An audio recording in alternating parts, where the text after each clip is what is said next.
E estamos aqui mais um dia sob o olhar sanguinário da Free Agency. E para falar nesse vídeo dessa vez, a gente escolheu uma franquia que talvez não desperte muita atenção dos times, da galera, dos espectadores nessa Free Agency, porque não fez movimentos necessariamente expressivos, mas tem se movimentado com bastante eficiência. E quem está do meu lado para comentar o desempenho dessa franquia é o senhor Heitor Fassini. Tudo bom, Felipe? Tudo bom, a gente volta e meia fazendo esse formato de vídeo que já é amado pelo público. Já é amado, adorado e exaltado. Exato. Mas como eu estava falando, a gente decidiu fazer um vídeo sobre uma franquia que não está sendo muito monitorada, geralmente pelas pessoas, mas que tem feito um desempenho bastante sólido, né, nessa free agency. Que é o Memphis Grizzlies. Que é o Memphis Grizzlies, que não só desempenho nessa free agency, é um desempenho que vem desde o draft, do momento do draft, e das trocas que eles fizeram para se livrar do seu time, como que estavam antes. Exatamente. A gente soltou um vídeo aí recentemente também falando sobre planejamento do Knicks, né? Qual a gente criticou bastante. E por outro lado, a gente tem o Memphis, que até certo ponto é um exemplo de planejamento também. Soube a hora de se livrar, de se despedir do seu grit and grind, seus principais jogadores, soube se despedir de Gasol, soube se despedir de Mike Conley e agora vai para uma nova etapa, né? Com certeza, com certeza. Esse time agora está muito mais... com um futuro muito mais promissor. Obviamente que a gente não pode dizer que é o melhor young core da NBA, que é o melhor time que se movimentou na NBA, mas pelo menos a gente vê uma luz no fim do túnel. Isso mesmo, alguns movimentos bastante interessantes, né? Você já tem uma base lá. Mas espera, antes de falar esses movimentos, a gente tem uma coisa para pedir para eles. Claro, aquilo que a gente sempre pede, né? A gente não pede dinheiro, a gente pede inscrições no nosso canal. Se você ainda não fez isso, aperta o botãozinho vermelho lá. Aproveita que do lado tem um sininho que se você apertar, você vai receber as notificações de vídeos novos que a gente publica. Olha só, que barganha. E também você pode apertar aquele joinha, o like, ou como você preferir chamar isso daí, e compartilhar o vídeo com todos os seus amigos. Muito bom, muito bom. Pode continuar falando. Para! Mas a gente já tem uma base lá, que basicamente é o Jaren Jackson Jr., que a gente meio que em conjunto considerou ele como um dos principais jogadores dessa última É o segundo classe. jogador favorito nosso dessa classe. Facilmente, ganhou nossos corações. E aí a gente tem agora uma série de jovens que chegou principalmente por conta Antes de a gente troca. podia falar também que tem o Kyle Anderson, que é um jogador que passou pelo Spurs. A gente sabe que todo jogador que passou pelo Spurs é um jogador que evolui, ou pelo menos a grande maioria deles. A gente tinha também um Bruno Caboclo, que finalmente mostrou que veio nessa NBA. E que nesse momento pode ganhar um pouquinho de espaço a mais no Memphis, né? Sim, sim. Ele tem muita chance de começar jogando como um small forward nesse time, ou pelo menos tem minutos saindo do time, do banco. Sim. E a gente tinha o Jonas Valanciunas, que renovou com esse time, que é um pivô que é um pouco mais velho, já tem seus 27 anos, está chegando no seu auge, mas é um cara muito interessante, que evoluiu muito nos últimos anos. Isso, ele já era uma presença bastante sólida no garrafão do Toronto Raptors. É um jogador bastante tático, né? Um pivô europeu, mas que... E ele ainda fez sacrifícios para renovar e ficar nesse time, que aparentemente ele gostou, né? Sim, sim. Ele renovou por um valor abaixo do que ele estava recebendo e continuou lá. É uma maravilha. E aí a gente tem uma série de jogadores que chegaram numa série de trocas. A gente tem o pacotão que chegou pelo Mike Conley, né? Sim, sim. Que veio de Utah. A gente tem o Jay Crowder, a gente tem o Grayson Allen, a gente tem o Kyle Korver, Que já saiu. que já saiu, acabou sendo envolvido em uma outra troca. Outro movimento interessante, porque Kyle Korver também não recebeu um salário lá muito legal para Sim, ter sim. um time. Aí você tem ainda alguns outros jogadores que também chegaram, de Anthony Melton e o Josh Jackson, que chegaram do Suns. Que foi numa troca que basicamente enviou o Kyle Korver pro Suns, que o Suns deu um buyout nele. Isso, essa troca tinha muito mais coisas por trás. Javon né? Carter também foi. Javon Carter. Mas foi meio que uma dispensa do Jaren Jackson. Do Josh Jackson. Do Josh Jackson, exatamente. Do Suns.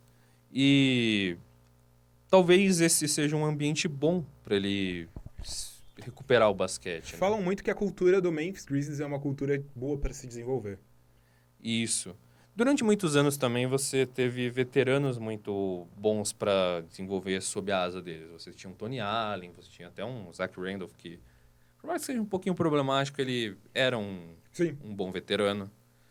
E agora a maior parte são jovens. Mas, E ainda tem outros jovens também. A gente tem o DeAnthony Melton. Eles receberam também o André Iguodala, que eles vão envolver em outra troca para conseguir outro jogador para completar esse elenco. Tem Isso. piques futuras. isso.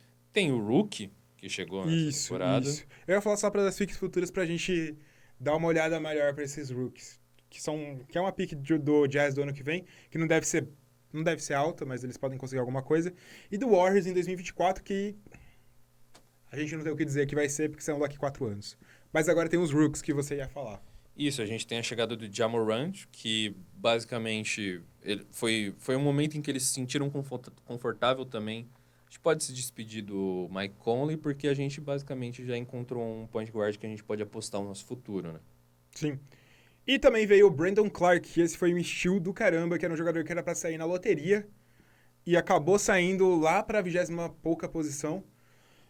É um center muito bom, é um center muito completo, um center bem defensivo, que provavelmente vai começar no banco, atrás do Jonas Valanciunas. É que ele joga mais... Ele tá listado em muitos lugares como um power forward, né?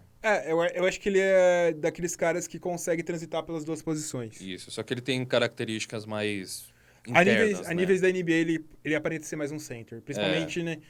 E no NBA que pede que os power forwards arremessem bastante de longe, espaçem a quadra. Que espaçamento de quadra é uma coisa que precisa pra esse time. Detalhe que ele ainda não assinou o contrato dele, né? Não? Não. Se eu não me engano, ele ainda tá nos cap holds do Memphis Grizzlies, Mas vai assinar. É provavelmente muito vai difícil assinar. Entre todos os jogadores que o Grizzlies tem cap holds aqui, ele é o que realmente vale a pena assinar. Sim, sim. Então a gente tem um time muito interessante nesse Memphis Grizzlies.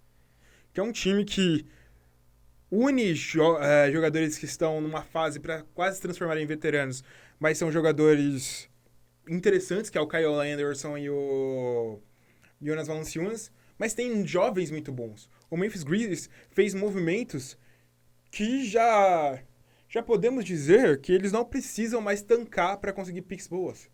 Esse time pode se evoluir a chegar a um ponto de um time de playoffs. Eu concordo. Eu acho que é questão de trabalhar a base. Talvez em algum momento, em vários momentos, assim, você até trazer alguns veteranos para servir como mentores mesmo para esse time. Sim. E eu acho que até os próprios veteranos que já estão lá, tipo, se um Kyle Korver ficasse, ele seria um bom mentor para alguns jogadores. Agora, você tem um Jay Crowder, que eu acho sensacional para... Esquecemos de falar do Jay Crowder, que é um cara muito bom. Tanto como jogador, tanto como mentor também para esses jovens atletas, eu acho que... A maioria dos times que o Jay Crowder passou foram bem. Foram bem e ele sempre foi uma figura muito importante de vestiário. Eu acho bacana isso, ele sempre foi uma boa cola. Você tem o CJ Miles, que também é outro cara que manja muito da liga. Sim. Já tá jogando em pelo menos um nível de role player bacana já há um bom tempo. Você tem o Solomon Hill, que conhece bem a equipe. Mas eu acho que o Solomon Hill foi mais pela troca em si, para eles receberem esse contrato. Tá? Sim, mas eu digo que eu acho que esses veteranos que eles têm, eles não têm valor futuro, não tem valor imediato para esses caras. É mais questão de vamos ver o que dá. Vamos ver o que dá. Eu acho que é um time que a gente tem que olhar. Ele entra naquela série de times jovens que a gente vê futuro, que uns tempos atrás era o Milwaukee Bucks, uns tempos atrás também tinha o Denver Nuggets. Uns tempos atrás tinha Minnesota Timberwolves. Mas eu acho que eu tô colocando ele nesses outros dois que deram certo. Sim, o próprio sim. Brooklyn Nets, que deu certo também. Mas eu acho que são times interessantes agora, hein, Felipe? A gente viu um planejamento muito bom do Grizzlies ao longo dessa história aí que se formou esse lendário Grit and Grind, que vai ser um estilo, um time que vai ser lembrado por muito tempo. Então, a gente também tende a ficar bastante animado com o que isso pode virar. É isso aí. É isso aí. E você aí, meu amigo internauta, Você concorda com as nossas projeções aqui para todos esses jogadores? Você concorda que as contratações, as trocas, os jogadores que chegaram no Memphis Grizzlies são valiosos, vão dar certo? O Memphis Grizzlies pode brigar por mais coisas do que a gente espera nessa temporada? Então, acompanha aí todo o nosso canal, comenta, deixa esses comentários sobre esses fatos e acompanha o canal onde você quiser. Falou!